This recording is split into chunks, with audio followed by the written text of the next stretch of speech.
आज एक important topic है बीमा डायमेंशन, जो कि फर्स्ट ईयर 11th क्लास में है, बट ये टॉपिक 12th तक कंटिन्यू चलता रहता है क्योंकि सभी स्टूडेंट को बीमा अगर निकालना आता है तो 1 मार्क्स का क्वेश्चन 12th में एमसीक्यू बहुविकल्पी में पूछा जाता है। तो सभी स्टूडेंट को ये टॉपिक समझना बहुत जरूरी है।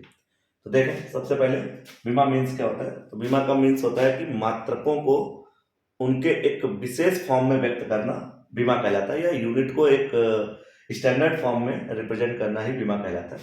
तो सबसे पहली बात यह है कि आपको बिल्कुल स्टार्टिंग से बताया जा रहा है, इसको ध्यान से देख लें। जैसे कहीं लंबाई लिखा हुआ है, तो लंबाई का जो डायमेंशन है बीमा जो है उसको हम लोग एल से रिप्रेजेंट करेंगे, एल से, और कैपिटल एल के साथ में उसको बड़े ब्रैकेट में बंद करना जरूरी है, इसीलिए इसको बोलते हैं स्टैंडर्ड। अगर कभी भी लंबाई दिख रहा हो, मतलब जिनके मात्रक मीटर होते हैं, उन सबकी बीमा को एल से प्रदर्शित किया जाता है। जैसे चौड़ाई भी हम सभी लोग मीटर से ही नापते हैं, तो मीटर से अगर नापते हैं तो उसकी बीमा को एल से ही प्रदर्शित करेंगे। ऊंचाई, तो ऊंचाई भी हम लोग मीटर से ही नापते हैं कि कितने मीटर ऊंचे, तो ऊंचाई भी मीटर से ही होती है, तो इसकी बीमा भी हम लोग एल से ही रिप्रेजेंट करेंगे। और भी बहुत सारे मात्रक हैं जिनका मात्रक बहुत सारी क्वांटिटी जैसे जिनके मात्रक मीटर होते हैं। जैसे दूरी, तो दूरी का मात्रक भी मीटर है, इसकी बीमा भी एल। विस्थापन, इसका मात्रक भी मीटर है और इसलिए इसकी बीमा को भी एल से ही रिप्रेजेंट करेंगे। ठीक है, ओवरऑल जिनके मात्रक मीटर होते हैं उन सबकी बीमा को एल से लिखते हैं। उसके बाद में एक और आएगा द्रव्यमान, और इसका हम लोग जो डायमेंशन से रिप्रेजेंट करेंगे, द्रव्यमान का मात्रक किलोग्राम होता है, लेकिन डायमेंशन इसकी होती है कैपिटल एम, मास बोलते हैं इसलिए एम से रिप्रेजेंट करते हैं। उसके बाद में समय का जो डायमेंशन होता है, बीमा होता है, वो कैपिटल टी होता है क्योंकि इसको टी से रिप्रेजेंट करते हैं, टाइम, तो इसलिए इसको टी से। और उसके बाद एक और है ताप, टेम्परेचर, इसको थीटा से या के से भी रिप्रेजेंट कर सकते हो, केल्विन। तो ये इतना बस आपको समझना है, और उसके बाद अब आप बहुत ही जल्दी बीमा निकालना सीख रहे होंगे। तो देखिए, सबसे पहली बीमा हम आपके सामने रखते हैं। सबसे पहली बीमा है क्षेत्रफल। तो क्षेत्रफल बराबर फार्मूला सबको पता ही है कि लंबाई गुणे चौड़ाई होता है। क्षेत्रफल बराबर लंबाई गुणे चौड़ाई। अब लंबाई, तो लंबाई की बीमा यहां देख लो सामने, लंबाई की बीमा एल है, तो लंबाई के प्लेस पर हम लोग एल लिख दिया करेंगे। अब गुणे चौड़ाई, तो चौड़ाई की बीमा भी कैपिटल एल है, तो चौड़ाई के प्लेस पर भी हम लोग कैपिटल एल लिख देंगे, और एल का जब गुणा करेंगे तो आ जाएगा एल स्क्वायर। तो बहुत ही आसानी के तरीके से आप लोगों ने क्षेत्रफल की बीमा निकाल दी। क्षेत्रफल की बीमा होती है एल स्क्वायर। इसी प्रकार दूसरी बीमा की अगर हम लोग तैयारी करें तो उसका नाम है आयतन।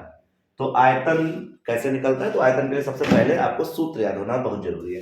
तो आयतन का सूत्र आप लोगों ने पढ़ रखा होगा, लंबाई गुणे चौड़ाई गुणे ऊंचाई। ठीक है, नहीं याद है तो याद कर लो, लंबाई गुणे चौड़ाई गुणे ऊंचाई। अब लंबाई, तो लंबाई की बीमा आप देख सकते हैं एल होती है, तो यहाँ पे एल लिख दीजिए, गुणे चौड़ाई को भी एल से और ऊंचाई को भी, ये देखिए ऊंचाई के सामने एल, तो इसकी बीमा भी एल हो जाएगी। अब अगर एल एल एल का गुणा करेंगे तो एल एल एल का गुणा एल क्यूब होता है।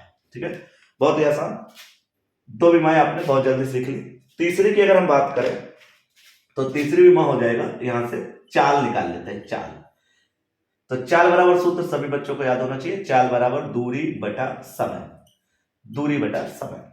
तो दूरी की बीमा क्या होती है देख ले, दूरी की बीमा ये है एल, तो दूरी की जगह पे एल लिख देंगे बटे समय, और समय को देख लीजिए टी से रिप्रेजेंट करते हैं, तो समय के प्लेस पे टी लिख देंगे।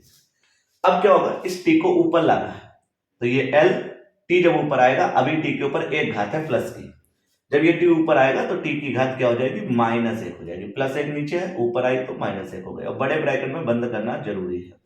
ये चाल की बीमा हो गई।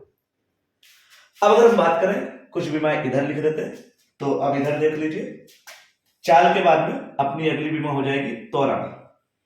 त्वरण बराबर फार्मूला आपको पता होना चाहिए, वेग परिवर्तन बटे समयांतराल, ये होता है त्वरण का फार्मूला आपको याद करना बहुत जरूरी है। देखिए, चाल कह सकते हैं या तो वेग भी इसको कह सकते हैं, तो वेग और चाल दोनों का बीमा यही होता है। तो अब आ जाइए यहाँ पे वेग परिवर्तन, तो ये वेग परिवर्तन से कोई ज्यादा मतलब नहीं है, मेन बात है वेग। तो वेग की विमा यही वाली LT माइनस वन, तो वेग की जगह पर आप आराम से लिख दीजिए LT माइनस वन अपॉन समयांतराल मतलब समय, और समय की विमा आपको पता है ये लिखिए T, तो यहाँ पे समय की जगह T लिख देते हैं। अब क्या होगा, ये T ऊपर आएगा तो LT माइनस वन तो पहले से था, ये वाला T इसके ऊपर एक घात प्लस की ऊपर आएगी तो ये T माइनस हो जाएगी। अब क्या हो जाएगा, LT की घात माइनस एक माइनस माइनस जुड़ जाती है, माइनस माइनस दो हो जाएंगी, ये हो जाएगी इसकी। इसी प्रकार एक और आप देख लें इंपॉर्टेंट विमा घनत्व, तो घनत्व बराबर फार्मूला सबको याद होना चाहिए, नहीं याद है तो फार्मूला सबसे पहले याद कर लें। घनत्व बराबर द्रव्यमान बटा आयतन, द्रव्यमान बटा आयतन। अब द्रव्यमान विमा ये देखो लिखी कैपिटल M, तो यहाँ पे कैपिटल M बटे आयतन, आयतन की हम लोगों ने अभी निकाली, ये लिखी आयतन की L क्यूब, तो यहाँ पे L की घात 3 ऊपर लाना जरूरी है, तो ये हो जाएगा M L की घात 3 प्लस है नीचे, ऊपर आएगी पलट जाएगी माइनस हो जाएगी ml माइनस 3। तो इस तरीके से बड़े आराम से आप लोग विमा निकाल सकते हैं। ये इंपॉर्टेंट कुछ विमाएं हैं। तो इस तरीके से आपने बहुत ही आसानी तरीके से इन सारी इंपॉर्टेंट विमाओं को सीखा, और हमें उम्मीद है आप सबको ये विमाएं समझ में आ गई होंगी। और अगर सभी को समझ में आ गई तो कुछ आप लोगों के लिए होमवर्क भी है, ये HW में आप लोगों को 2-3 विमाएं आपको दी जा रही है, उनको आप जरूर निकालें और उसके बाद में इसको कमेंट सेक्शन में भेजें। तो देखिए सबसे पहले हम आपके सामने लिखेंगे दाब। दाब बराबर आपको सूत्र याद होना चाहिए, तो दाब बराबर फार्मूला होता है बल बटा क्षेत्रफल, ठीक है, ये दाब बराबर बल बटा क्षेत्रफल। अच्छा एक बात और बता दें, सबसे इंपॉर्टेंट एक चीज छूट गई थी, वो भी हम आपके सामने लिख दें, बल। तो बल की विमा सब बच्चों को याद होनी चाहिए, बल की निकलवा के दिखाई दे रहे हैं। बल बराबर फार्मूला होता है द्रव्यमान गुणे त्वरण, ये फार्मूला होता है द्रव्यमान गुणे त्वरण।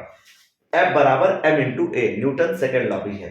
तो द्रव्यमान गुणे त्वरण, द्रव्यमान की विमा कैपिटल M से होती है, और त्वरण अभी हम लोगों ने निकाली है, ये देखिए त्वरण, ये त्वरण निकाली है LT माइनस 2, यहां रख दीजिए, तो त्वरण के प्लेस पे लिख देंगे LT माइनस 2 इस तरीके से। अब इसको गुणा कर दीजिए पूरा, तो गुणा करके जब आप लिखेंगे तो आ जाएगी MLT माइनस 2, ये बल की विमा हो गई है, ठीक है। तो बल की विमा निकालने के बाद अब आप लोगों को कुछ होमवर्क है।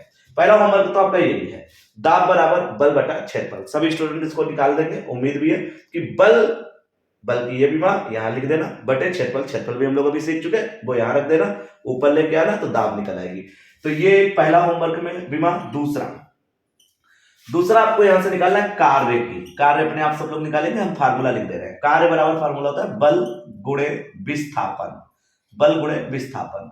बल की विमा भी आपके पास मौजूद है, और विस्थापन को ये देख लीजिए यहाँ पे L से लिखते हैं, तो ये 2 हो गई, इसको भी आपको निकाल लेना है। तीसरी विमा आपके सामने, तीसरी विमा आपको निकालिए शक्ति की, शक्ति पावर जिसको कहते हैं, और शक्ति बराबर फार्मूला होता है कार्य बटा समय, कार्य बटा समय, P बराबर W बटा T, कार्य बटा समय, कार्य की ऊपर आ ही जाएगी, वो कार्य की रख देना, बटे समय की T होती है, ये T लिख देना। तो ये 3 विमाएं आपको होमवर्क में है, इनको आप लोग सॉल्व करना, उसके बाद इसके कमेंट सेक्शन में आंसर भेज देते हैं।